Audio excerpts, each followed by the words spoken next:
Hey, everybody. Welcome to another episode of Startup Sales.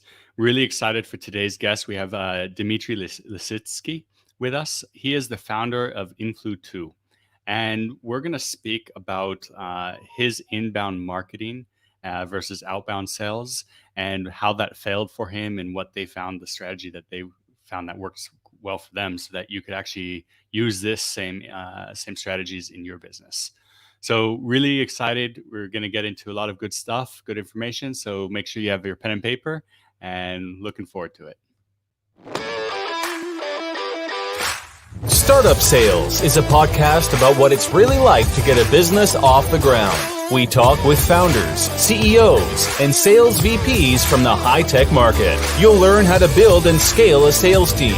You'll also hear about the growth challenges and tough decisions from others who have had both successes and failures. And now, your host of the Startup Sales Podcast, Adam Springer.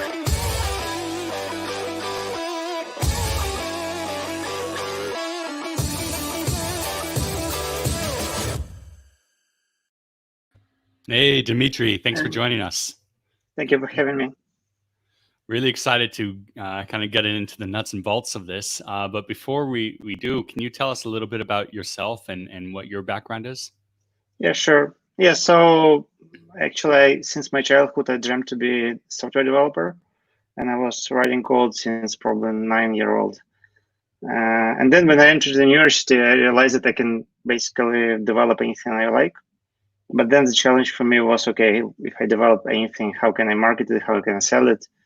And then back then it was like Soviet Union just collapsed. So like there was no clear answers to these questions. And I, instead of going to become software engineer, actually I joined advertising agency.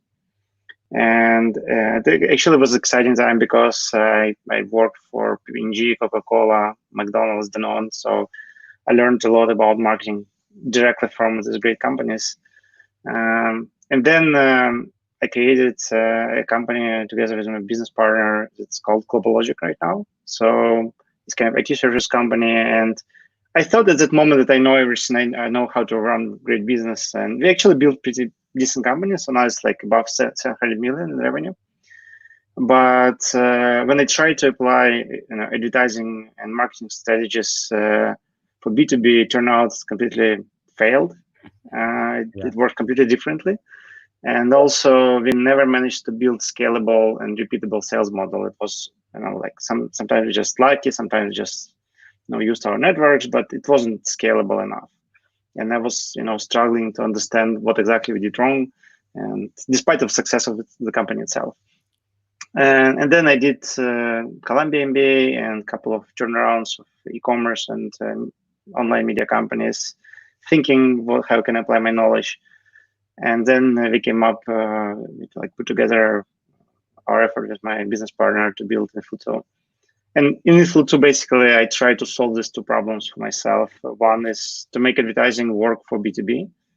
I really believe advertising is great, and actually it can create really amazing experience for the target audience. And second, I wanted to finally build scalable, repeatable sales model just for myself to prove it's possible. And we managed to do this as well. So it's kind of exciting time for me right now. It's like the golden egg. That's what everybody's looking for. Exactly. Yeah. All right. So you mentioned to me when we spoke last that your content marketing strategy failed at the beginning.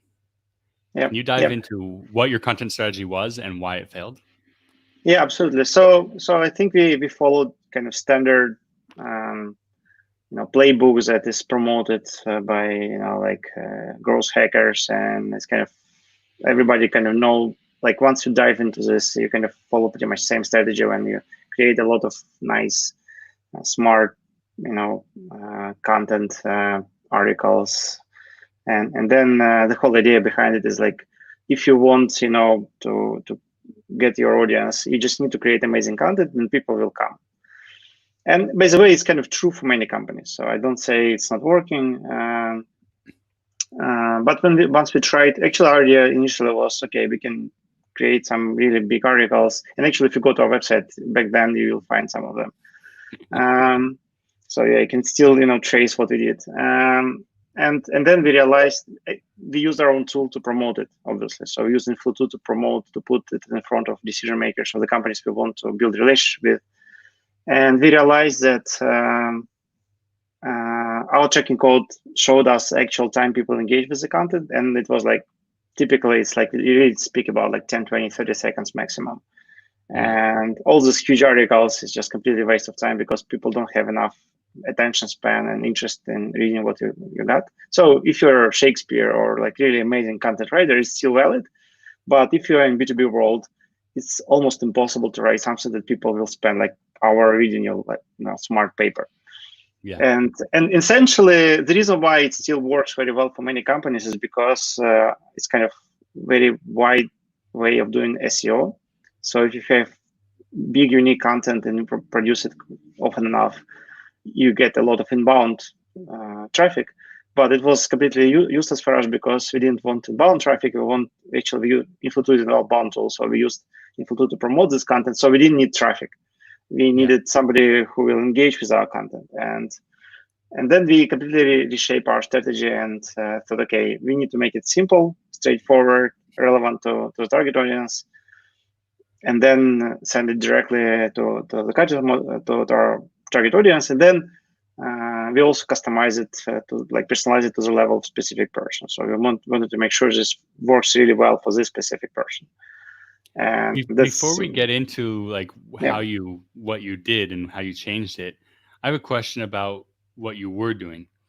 Because if people were only spending 10 to 30 seconds on your articles, could it have been that your articles were just bad and like they weren't well written or well structured? Yeah, well, I think they were standard. I wouldn't say they're terrible. And actually, there's like a separate topic. We actually found out that many of our articles were better than we thought. And there's like another evidence for this. But at that moment, I think, so obviously, if you have something amazing on your landing page, you can, there are some great examples. Like for me, it was like, if there's like famous blog called Wait by Why. And I think it's a great example of huge, long articles that you can still enjoy reading because it's kind of engaging and interesting and relevant and stuff like this.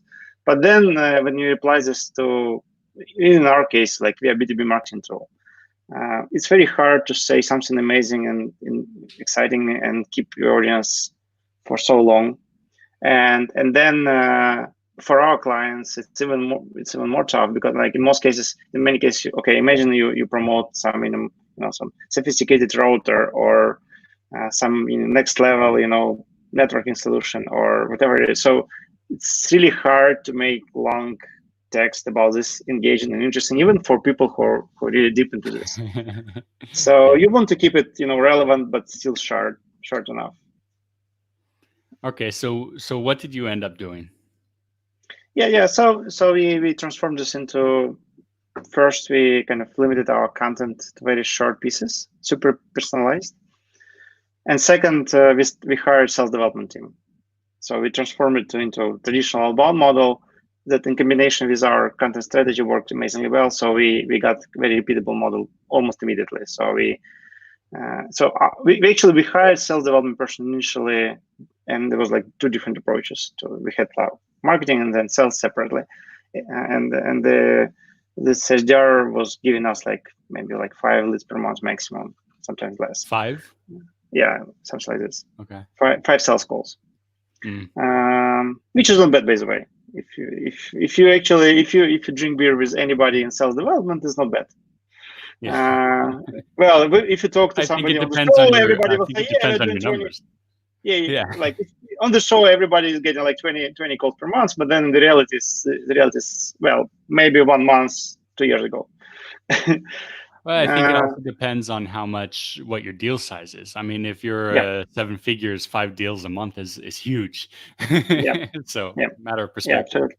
Absolutely. And then we got 20 sales calls in the first month once we merged our marketing and sales development into one joint effort. And from advertising standpoint, it was funny because we just put your face on the banner and said hey, we want to talk to you. And this simple thing worked amazingly well for us because we essentially offer personalized advertising, and then it was very personalized itself. So it worked twofold. As first, it's kind of very engaging, interesting, and second, it's a demo of our product as well. So our advertising worked as a demo as well. Yeah. All right. So what did you have this SDR person do? Like how did it go into outbound? Like, because it's not as easy as just, okay, we're going to hire an SDR person and we're going to make sales calls. But how did that happen? Well, so I think the first couple of months we were like everybody was sitting together to see what SDR is doing, and I think the main challenge is I think the first email or first contact that they're trying to make, because essentially you need to craft this first paragraph of text that will draw it, even like the headline of your email, that will work. Because I think this is like the hardest part about sales development, because once you nailed this first, so basically the objective of like great headline of your email is to expand your attention span of your target audience from a couple of seconds that you have in the inbox to at least 20-30 seconds for somebody to read your email and then potentially to engage with you. And there's no magic way to do it. We just try very different things and try to be very creative to find things that work for specific product. And I think that it was like I think our marketing manager, our head of sales, and our first SDR, we're working together we're working together to find what will work. And we were like, changing these strategies probably every week or even often. And then once we found that, we got first sales calls from this effort, then you just need to scale it and then improve, and then it becomes much easier. So your SDR was focusing on sending outbound emails. Yeah, but we sent outbound emails only to those people who clicked on our advertising. So basically, the magic here is that instead of trying to reach out to completely cold, prospects, you want to build some awareness before you do it, right? And then if you have some awareness, obviously it's much easier to talk to somebody who at least knows your product or know yourself as SDR. That's the reason why we put her on the banners. So our strategy was like, we didn't want to try completely cold outbound. We at least wanted to build some awareness. And then for those who clicked on our advertising, like people don't click on advertising most of the time. So even if you do completely amazing, advertising campaign, you still get 1-2% clicks rate, which means 98% of people never clicked on advertising. So once you have somebody clicked on advertising, it really means this person is interested. So click itself is kind of intent signal. It's not super strong intent signal, but at least it's much better than nothing. So we decided to send emails to everybody who clicked on advertising. And yes, we had very clear improvements in terms of conversion rates. Even like if you compare open rates, so initially we just tried to do like cold outreach, and open rate was like maybe 10-15% initially. And here we got like immediately like 30-40%. Currently we focus on like we aim to get at least 60-70% of open rate. Wow. As we improved our fall. So what's the response rate that you're getting? So I don't remember the hard number. Yeah, so the total, because like response rate is very hard to measure because we send a sequence, and it's okay if you didn't respond, the person didn't respond, you send another email, and then we put it back into our advertising campaign. So we continue trying hard to make sure that it will happen. But from like overall metric from people who clicked on advertising to those who came to talk to us is 10%. So every 10th person who clicks on advertising comes to talk to us. That's good. That's really good. Yeah. Okay. And so how did you get the emails and know the person that clicked on your advertising? Yeah, well, we just use our tools. So the whole idea about Influ2 is actually to solve this problem. So essentially what we do at Influ2 is we show advertising to a specific list of people that you have, like typically just a list of cold prospects that you want to target. And then Influ2 provides put this advertising on Facebook, LinkedIn, Google, And then once we see somebody click on advertising, we identify who was this by name. So you know the name of the person who clicked on advertising, and then you can pass this information to your sales development team, which in most cases we don't recommend to do, by the way. Really? Yeah, absolutely. So what we found out, actually, it's really great for super strong sales development teams, which is not the case in many companies. So Actually, instead of it's sending, yeah, let's be honest about it. So yeah, sales development is really hard because you operate in a very competitive environment and people get overwhelmed. In these days, like when everybody is home, probably people get like 10 times more emails than they used before. So it's yeah, really hard to break through this clutter. So what we recommend our clients to do is to wait a little bit and then get a couple of engagements before you reach out to the person. So one click is probably not strong enough signal if your sales development team is not strong enough.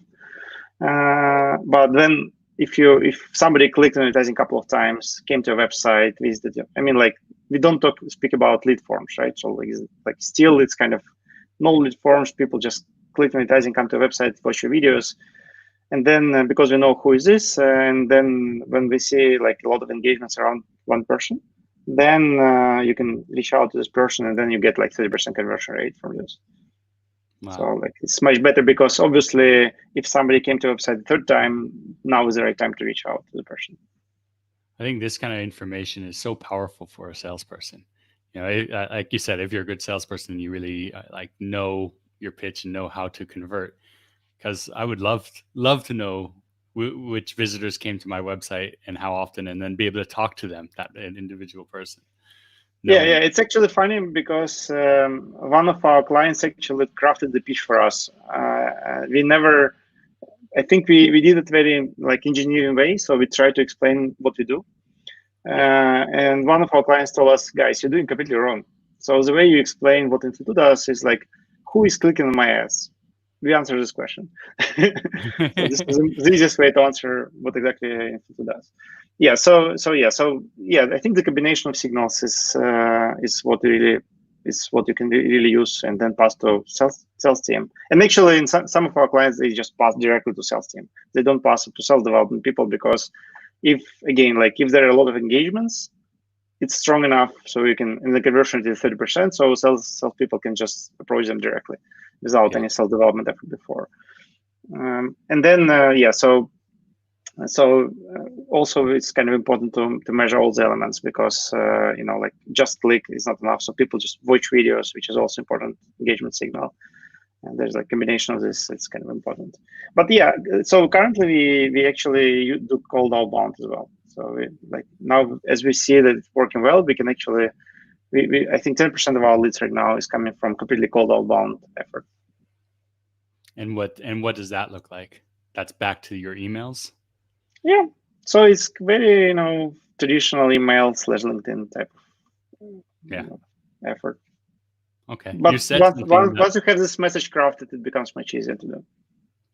And I was just going to bring that up as that message, because you said the client helped you, and you kind of skimmed over it, but I think this is such an important aspect for any founder salesperson to pay attention to. Explain the result that you get, not the features that you have or what you do. The result is what matters. Absolutely. And I think again, like when people, especially marketing people, when they craft their messages, thinking about, especially enterprise clients, they try to put together all these, numbers like 5 times better conversion rates, like ROIs, all these things that look nice on the website. But if you try to put it in your emails, because everybody is doing pretty much the same 5 times improvement, it's very difficult to differentiate. So we found that in many cases, you just need to be very explicit about the short-term, very tangible results, like who is clicking on your emails or whatever it is in your advertising. So, and that stands out from traditional, like what everybody does, like 5 times improvement on your ROI, whatever it is. Yeah. So yeah, and then I think sales development is amazing school for marketing people, because that's where you find out how to craft your messages so well that people will open your emails and read what you wrote and engage with you.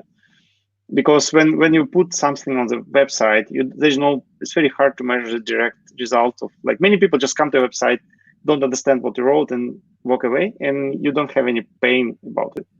Yeah. But once you send every email, personalized email, and then you don't have any responses, it's very painful. So that makes you think and craft your messages much better. Yeah. And I think what you said is SDR is a good place for any marketer. I think I've heard from a lot of founders that they actually will have every person from every company go and work, 1 or 2 days as an SDR, just to be able to speak to the clients and hear the voice of the clients, because it's important for every aspect of the position. Yeah, absolutely. All right. So so do you have marketing write all the sales material then, or are you having the sales write the material themselves and then give it to marketing to kind of finesse? Yeah, so salespeople write materials for themselves, and I think it's very important because, again, like, salespeople still need to talk to people, to customers, and if you take the first message from them, then you basically say, guys, you don't know how to speak to a customer. We will do it for you. And then you should not expect that these guys will actually do it better when they actually get engaged and speak with the customer. So we really want salespeople to educate and empower, and obviously everybody, like myself and our marketing team, we try to empower and do as much as possible to make our salespeople smart and knowledgeable and know how to write emails and how to speak to our customers, like prospects. But we don't want to take this job from them and then make them, like robots that just, do like follow-ups and try to close deals. We want to empower them to be as smart as our marketing team, or even smarter, actually. All right.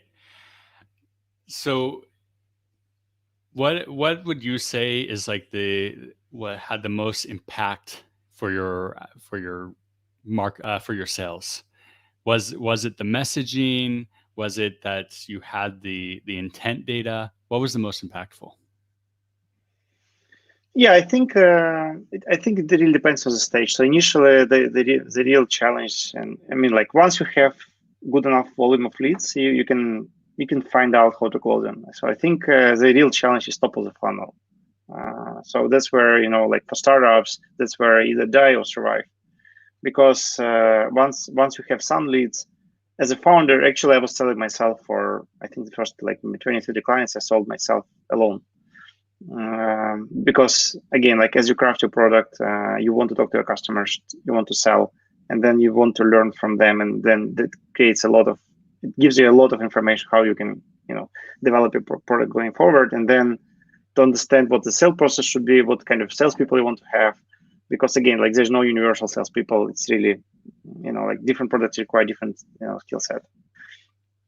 Yeah, so I think initially the real challenge was to create this, predictable funnel, and then once you know that, okay, I can generate as many leads as I want, this is very, pleasing, feeling, because you basically understand that you can scale your business as much as you want. Yeah. Yeah, so I think this is the main thing was for us. But I think the reason why it was so important for us, because sales actually was kind of easy for us, and when I was thinking about what kind of product I want to build, so I had this, services background. So in GlobalLogic, it's IT services firm, and I was dreaming to actually build a product as I wanted to do in childhood.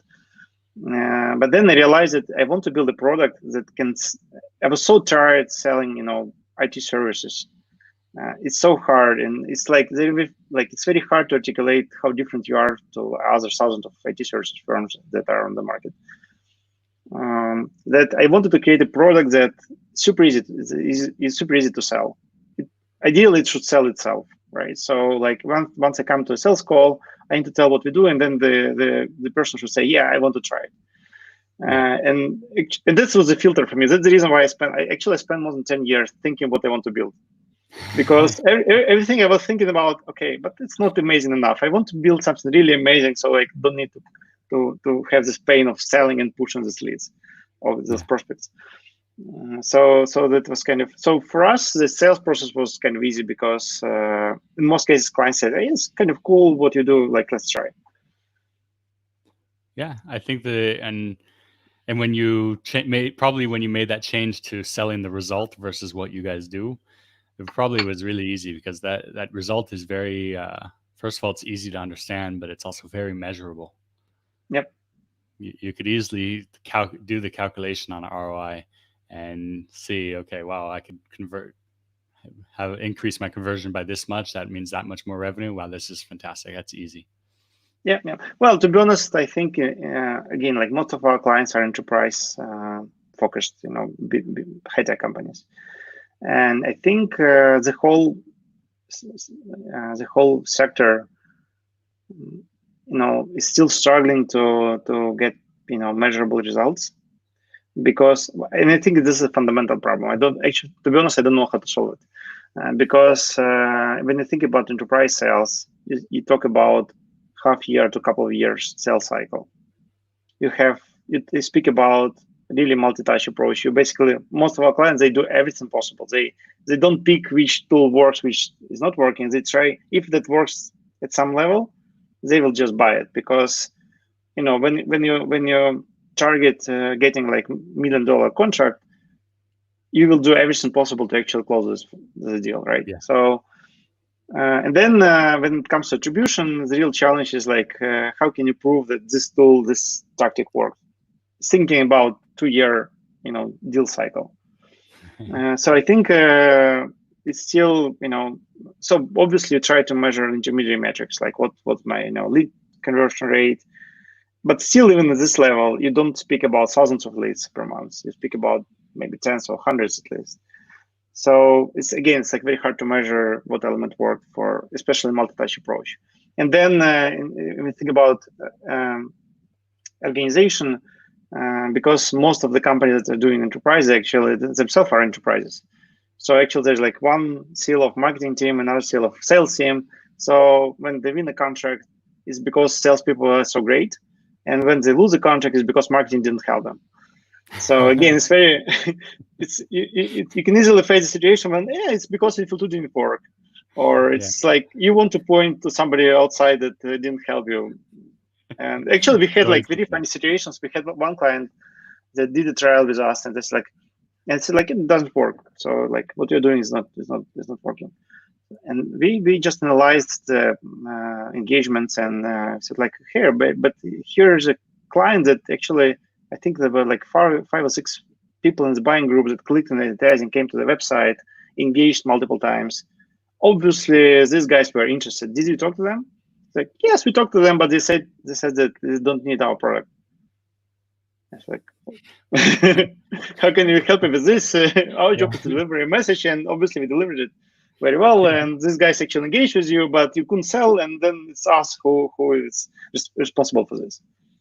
It sounds like they need my help. Exactly. I can connect you. Great. I think this has been really insightful. One last question before we get going. What would be your one piece of advice to help all the earlier stage founders with their sales? Yeah, I think if you don't, if that's okay, I will actually have 2 pieces, but really small ones. So I think one thing is very important to nail the niche before you try, doing something scalable. So actually, you need to find out this 5 words, 10 words, or elevator pitch, like a 30-second pitch that actually works, actually sells. And it's not about like delegating this to somebody in your organization. I think this is a job of founder to find this, because that's the whole thing about product market fit and the whole thing of your business, of survival of your business, because you will use the same pitch to investors and the same pitch for marketing, and this is very crucial. And second, once you have it, you actually need to do it at scale, because many people get disappointed and actually lose actually very interesting opportunity because they just they try 10 times and convert it 1 time. you need to do it 1,000 times, right? So you want to scale once you have this product market fit and you nailed the niche. And I couldn't agree with you more. I think those are two fantastic tips, which most people don't think about and don't say. Only the companies that actually make it past a certain threshold really understand the importance of that. As far as the elevator pitch goes, I want to say, I mean, you know this already, but for the listeners, the elevator pitch has a lot to do with what Dmitri said earlier, which is sell the result, not the features, not what you do. Don't try to sell your product. Talk about their pain and the emotions that they have behind it and the result that you give them. That's the elevator pitch. Yep. Cool. Dmitri, how can people reach out to you and or find out more about Influ2? Well, we have a website, and obviously you have my email, so you can share it. And this is one. I'm happy to answer questions. Okay, so for those listening, the email is on the screen right now. You can see it on YouTube, and influ2.com, and that's the number 2. Yep. So, Dmitri, it was great having you on. Thanks so much for sharing with us. Thank you for having me. Thanks for listening to Startup Sales with Adam Springer. Subscribe to the podcast so you never miss an episode. Contact Adam about speaking engagements or consulting services at adam@startupsales.io.